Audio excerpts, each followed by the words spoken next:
Assalamualaikum warahmatullahi wabarakatuh. Perkenalkan, nama saya Nur Fadila Nurdin. Saya berasal dari Fakultas Ilmu Sosial, jurusan Ilmu Administrasi Negara. Salah satu kota penting dari beberapa kota yang terdapat di Sulawesi Selatan adalah Kota Parepare. Kota ini tidak saja penting karena menjadi tempat kelahiran Bapak B.J. Habibie yang menjadi presiden ketiga, tetapi karena jejak sejarah yang melekat pada kota ini. Kota Parepare berada pada wilayah geografis Selat Makassar, yang menjadi jalur lalu lintas transportasi dan perdagangan laut di Nusantara. Jalur ini ramai karena menghubungkan antara Jawa, Makassar dengan Kalimantan Timur, Filipina dan ke Kepulauan Rempah-Rempah Maluku melalui jalur utara Nusantara. Dengan posisi geografis dan letaknya yang berada di Teluk, Parepare yang aman dari gangguan, maka Parepare memiliki kesempatan yang luas untuk berkembang. Terdapat beberapa versi cerita tentang asal-usul nama kota Parepare. Di antaranya, yaitu Lontara Kerajaan Suppa menyebutkan, sekitar abad 14 seorang anak Raja Suppa meninggalkan istana dan pergi ke selatan mendirikan wilayah tersendiri pada tepi pantai karena hobinya memancing. Wilayah itu kemudian dikenal sebagai Kerajaan Soreang. Kemudian, satu lagi kerajaan berdiri sekitar abad 15, yakni Kerajaan Bacekiki. Dalam satu kunjungan persahabatan Raja Goa 11, Mandrigau Dembontok Karanging Tonapalangga 1547 sampai 1566 berjalan-jalan dari Kerajaan Bacukiki ke Kerajaan Soreang.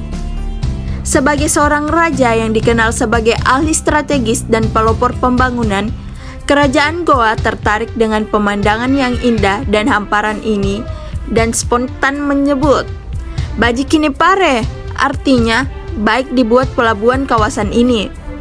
Sejak itulah melekat nama Parepare, kota pelabuhan. Di Parepare terdapat banyak sekali tempat-tempat bersejarah, salah satunya Museum Labangenge. Museum Labangenge terletak di Jalan Bau Mas CP nomor 182 di Kecamatan Bacukiki Barat, Kota Parepare, Sulawesi Selatan. Labangenge diartikan dalam dua versi cerita. Yang pertama, ada yang menyebut Labangenge yang berarti menunjuk jalan. Sementara versi yang kedua, Labangenge menunjuk nama orang. Jika disesuaikan dengan cerita dari Bacukiki, disampaikan bahwa Labangenge adalah seseorang yang tidak diketahui asal-usulnya dari mana, atau biasa disebut sebagai dewa, yang tiba-tiba datang dan menjelma sebagai manusia, yang orang Bugis biasa menyebutnya dengan Tomanurung. Labangenge kemudian menikah dengan Wetapulinga dari Kerajaan Suppa. Menurut cerita sejarahnya, Wetapulinga dianggap Tomanurung juga. Setelah menikah, mereka memiliki keturunan yang menjadi keturunan raja-raja yang ada di wilayah Ajatapareng, termasuk dari wilayah Bacukiki. Sekarang kita akan masuk ke dalam Museum Labangenge. Sekedar informasi, Museum Labangenge sedang dalam tahap renovasi supaya orang-orang layak untuk berkunjung ke sini. Di dalam Museum Labangenge terdapat banyak sekali koleksi tentang sejarah kota Parepare dari beberapa abad yang lalu.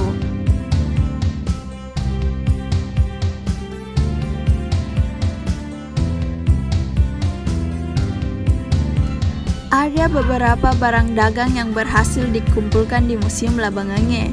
Di antaranya barang impor yang banyak diperoleh dan dikenal penduduk berupa barang keramik dari Cina. Keramik asing ini juga ada yang berasal dari Jepang dan ada pula yang berasal dari Eropa.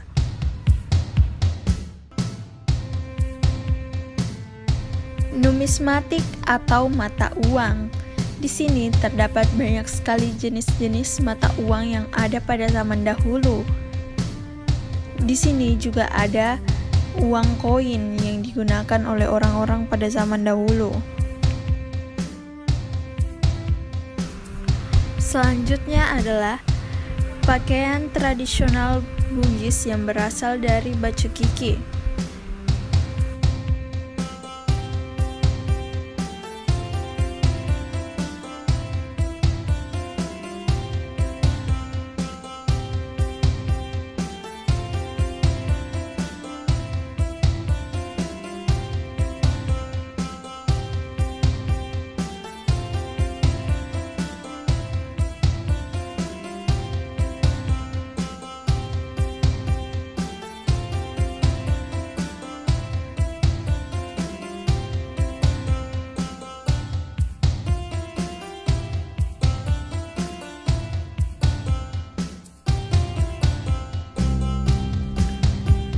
Baju pengantin ini merupakan baju yang dipakai oleh raja-raja dahulu.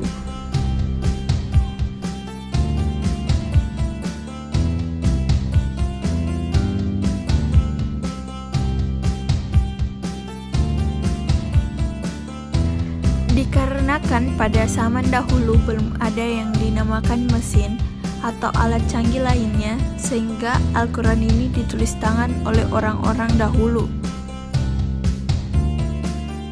Ini adalah beberapa senjata yang digunakan oleh orang pada zaman dahulu.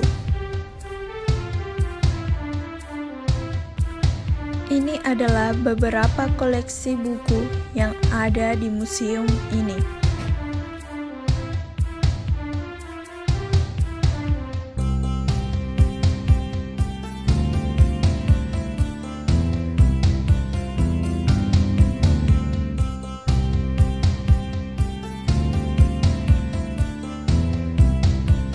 Demikian video mengenai Museum Labangange.